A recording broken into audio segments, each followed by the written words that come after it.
হালাল টাকাকে হারাম জায়গায় ইউজ করা। আল্লাহ কোরআনে বললেন, তোমরা আমি যে রিজক দান করেছি সেখান থেকে ব্যয় করো, সংসারে খরচ করো, দান খয়রাত করো, আল্লাহ খায়ের বরকত দেবে। আমাদের সমাজে ভালো খাওয়াটা ইসলামে মেটার নয়, ইসলামে মেটার করছে হালাল খাবার। ভালো মন্দ, মুরগি, মুসাল্লাম, দামি খাবারটা ইসলামে মেটার নয়। ইসলামে মেটার হচ্ছে যেটাই খাবে, দামি হোক কমা হোক, হালাল খাবার হতে হবে, এইটাই ইসলামে মেটার করছে।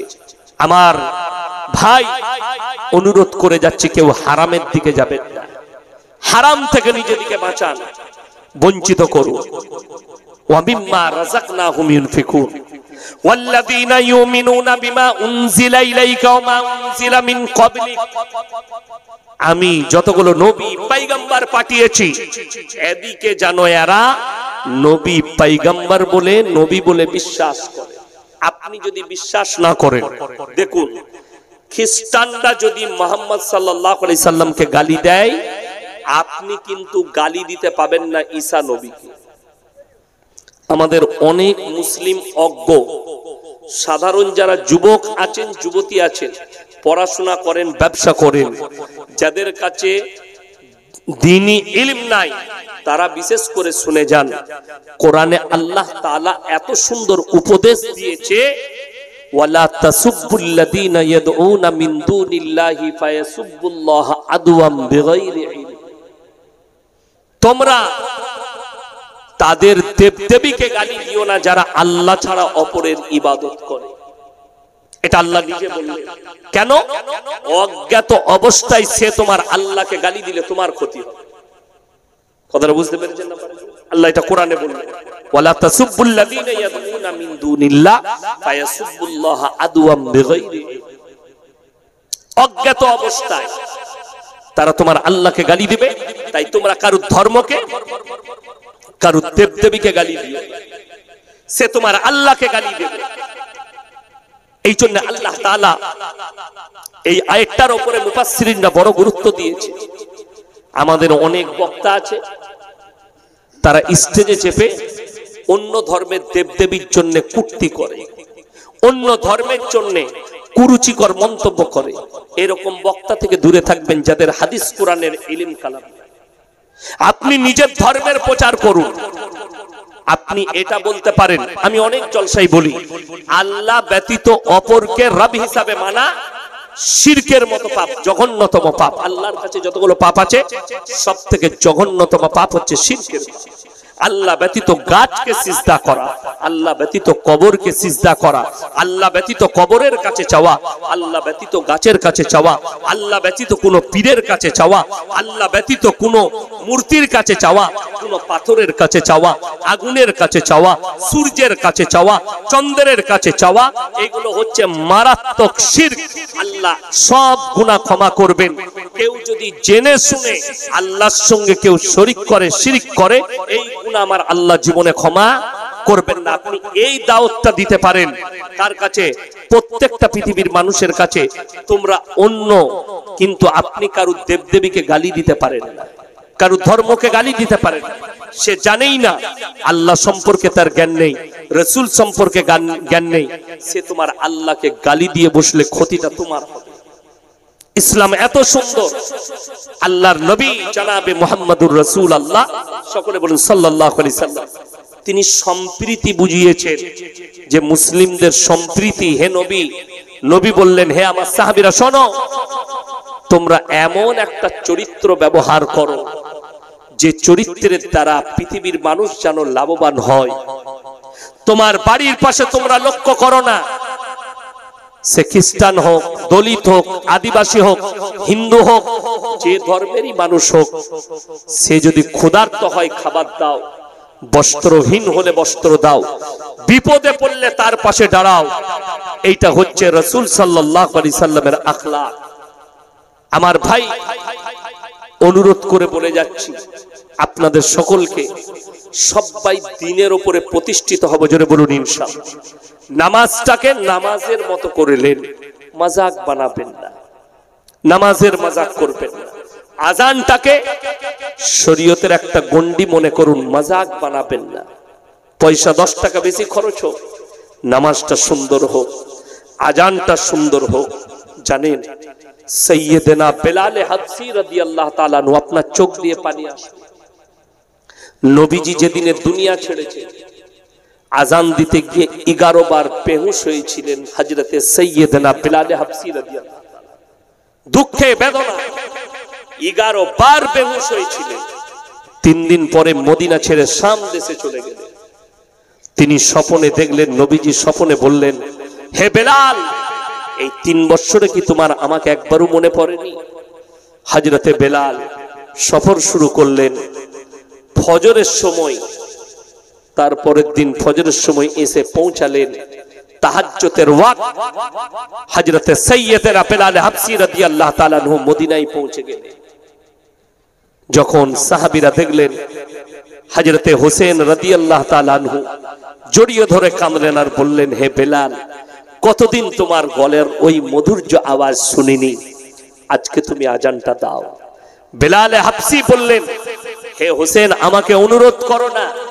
যেদিন নবীজি দুনিয়া ছেড়েছেন আমি আজান দিতে গিয়ে 11 বার বেহুশ হয়েছি, আমাকে অনুরোধ করো না। হযরতে হোসেন বললেন, আমার মনকে তুমি ভেঙে দিবে? আমার মন ভেঙে গেলে আমার নানাজি কষ্ট পাবে, নবীজি কষ্ট পাবে। বেলাল হাবশী আজান দিতে শুরু করেছেন। মদিনার গলিতে রওশন দান, রওশন দান মানে হচ্ছে পর্দা। যেদিন থেকে পর্দা ফরজ হয়েছিল, নারীদের জন্য নবীজির যাওয়া নাই। সাহাবীর বিবিরা, নবীর বিবিরা পায়ের নখটা পর্যন্ত হুজরাখানা থেকে বার করেননি। হযরতে সৈয়দনা বেলাল হাবশী যখন প্রথম ডাক দিয়েছেন আল্লাহু আকবার, আল্লাহু আকবার বলে, রওশন দান থেকে মেয়েরা বেরিয়ে গেছে। মদিনার গলিতে কান্নার রোরহাট। তারা বলছে, আজকে বেলালের আওয়াজ শুনতে পেয়েছে আজানের, মনে হচ্ছে যেন নবীজি দুনিয়াতে জীবিত আছেন, আর সবাই কান্নার রোরহাট দিচ্ছে। হযরতে সৈয়দনা বেলাল হাবশী রাদিয়াল্লাহু তাআলা আনহু যখন বললেন আশহাদু আন্না মুহাম্মাদার রাসূলুল্লাহ, বেহুশ হয়ে পড়ে গেলেন আজান দিতে গিয়ে। যখন হুঁশ ফিরেছে, হযরতে হোসেন বললেন, হে বেলাল, তুমি যখন বললে আশহাদু আন্না মুহাম্মাদার রাসূলুল্লাহ, তখন তুমি বেহুশ কেন হলে? বললে, আল্লাহর কসম, আমি যখন আজান দিতাম আর যখন বলতাম আশহাদু আন্না মুহাম্মাদার রাসূলুল্লাহ, আমি আমার রাসূলকে মিম্বারে দেখতে পেতাম। আজকে আমি আমার রাসূলের রওজা মুবারক দেখতে পেয়েছি, আজকে আমি বরদাস্ত করতে পারি। এত মহব্বত নবীজির সঙ্গে। যেদিনে নবীজি দুনিয়া ছেড়েছেন, খবর হয়ে গেল সাহাবীদের কাছে। হযরতে উমরে ফারুক রাদিয়াল্লাহু তাআলা আনহু তিনি গর্জন দিয়ে বললেন, কেউ যদি বলো নবীজি দুনিয়া ছেড়েছে, আমি বরদাস্ত করতে পারবো না, তাকে টুকরো টুকরো করে দেব। হযরতে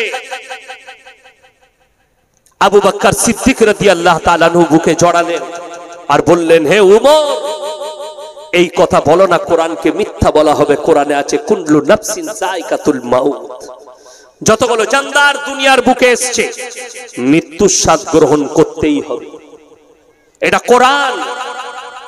আমি আপনাদেরকে অনুরোধ করে বলে যাচ্ছি, দুনিয়ার রং লীলা যেটা দেখছেন সেই দিনে শেষ হবে, যেদিনে মনে হবে আপনার কাছে মৃত্যুর তাণ্ডব চলে এসেছে।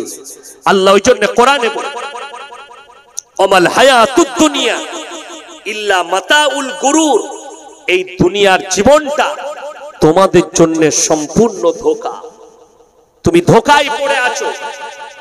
ওই জন্য আমার ভাই অনুরোধ করে বলছি, সবাই আল্লাহকে মনে রাখবো, জোরে বলুন ইনশাআল্লাহ।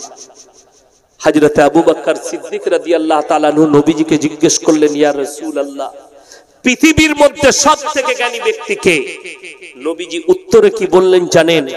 হে আবু বকর, সবথেকে জ্ঞানী সে যে প্রত্যেক দিন একবার নিজের মৃত্যুকে স্মরণ করে। আমি আজকে মরে গেলে কালকে আমার কি হবে? আজকে মরে গেলে কালকে কি হবে? আপনারা অনেকে জানেন, আমি কালকে বাঙাল জিতেছিলাম, আমিও ছিলাম, জয়নাল ভাইও ছিলেন একই স্টেজে। কালকে উনি আগে বলেছেন, আমি লাস্টে, আজকেও একসাথে। কাল আমি বাড়ি ফিরে গেছি, আমারও নানা, আমার যে ড্রাইভার ওরও নানা, আমার নিজের চাচার শ্বশুর শ্বশুর মশাই আমার আব্বাজির খুব খাস লোক, একজন দামি মুসল্লি, তিনি ইন্তেকাল করেছিলেন।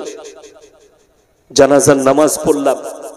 আব্বাজির এত কাছের মানুষ ছিলেন, উনি জানাজার নামাজের আগে দুটো কথা বলতে গিয়ে কেঁদে ফেললেন। কেন? শুনেলেন যাদের 60-এর কোটা পেরিয়ে গেছে তাদের মনেতে খালি একটাই চিন্তা হয় যে এরপরে আমার মৃত্যুটা কবে হবে। তারা যখন রাতে ঘুমায় চোখের পানিতে বালিশ করে ভিজে যাবে। কেন? দুনিয়ার খায়েশ মিটে গেছে। যখন 50-60 পেরিয়ে যাবে দুনিয়ার মহাব্বত মিটতে শুরু করবে আপনার দিল থেকে, আর পরকালের ভয় আসবে। আপনার জীবনে যদি নামাজ থাকে, রোজা থাকে, কোরআনে আছে ইন্না আউলিয়া আল্লাহি লা খাউফুন আলাইহিম ওয়া লা হুম ইয়াহজানুন। আমাদের দেশের কিছু মূর্খ মৌলবি এটার অপব্যাখ্যা করে। আউলিয়া মানে ওলিয়া, আউলিয়া ভুল কথা। আউলিয়া শব্দের অর্থ হচ্ছে বন্ধু, আল্লাহর বন্ধু। যারা আল্লাহর বন্ধু হবে তাদের দুনিয়া এবং পরকাল এই দুটো জায়গায় কোন রকমের কোনো ভয় নেই। জোরে বলুন সুবহানাল্লাহ। আপনি আল্লাহর বন্ধু হন, এই দুনিয়াও সুন্দর, পরকালও সুন্দর, কবরটা আসান হবে। আল্লাহর কাছে কেঁদে কেঁদে নামাজের পাটিতে দোয়া করবেন, আল্লাহ হালাল রুজি দান করো, হালাল রিজক দান করো, এই দোয়া করবেন। মৃত্যুর আগে পর্যন্ত নামাজি বানিয়ে রাখো। এদিকে জানো এরা নবী পয়গম্বর বলে, নবী বলে বিশ্বাস করে। আপনি যদি বিশ্বাস না করেন, দেখুন খ্রিস্টানরা যদি মুহাম্মদ সাল্লাল্লাহু আলাইহি সাল্লামকে গালি দেয়, আপনি কিন্তু গালি দিতে পাবেন না ঈসা নবীকে। আমাদের অনেক মুসলিম অজ্ঞ, সাধারণ যারা যুবক আছেন, যুবতী আছেন, পড়াশোনা করেন, ব্যবসা করেন, যাদের কাছে দ্বীনি ইলম নাই, তারা বিশেষ করে শুনে যান। কোরআনে আল্লাহ তাআলা এত সুন্দর উপদেশ দিয়েছে, ওয়ালা তাসুব্বুল্লাযীনা ইয়াদউনা মিন দুনিল্লাহি ফায়াসুব্বুল্লাহা আদওয়াম বিগাইরি ইলম। তোমরা তাদের দেবদেবীকে গালি দিও না যারা আল্লাহ ছাড়া অপরের ইবাদত করে। এটা আল্লাহ নিজে বললেন। কেন? অজ্ঞাত অবস্থায় সে তোমার আল্লাহকে গালি দিলে তোমার ক্ষতি হবে। কথাটা বুঝতে পেরেছেন না? আল্লাহ এটা কোরআনে বললেন, ওয়ালা তাসুব্বুল্লাযীনা ইয়াদউনা মিন দুনিল্লাহ ফায়াসুব্বুল্লাহা আদওয়াম বিগাইরি ইলম। অজ্ঞাত অবস্থায় তারা তোমার আল্লাহকে গালি দিবে, তাই তোমরা কারো ধর্মকে, কারো দেবদেবীকে গালি দিও, সে তোমার আল্লাহকে গালি দেবে। এই জন্য আল্লাহ তাআলা এই আয়াতটার উপরে মুফাসসিরিনরা বড় গুরুত্ব দিয়েছে। আমাদের অনেক বক্তা আছে, তারা স্টেজে চেপে অন্য ধর্মের দেবদেবীর জন্য কূর্তি করে, অন্য ধর্মের জন্য কুরুচিকর মন্তব্য করে। এরকম বক্তা থেকে দূরে থাকবেন যাদের হাদিস কোরআনের ইলম কালাম। আপনি নিজের ধর্মের প্রচার করুন। আপনি এটা বলতে পারেন, আমি অনেক জলসায় বলি, আল্লাহ ব্যতীত অপরকে রব হিসাবে মানা শিরকের মতো পাপ।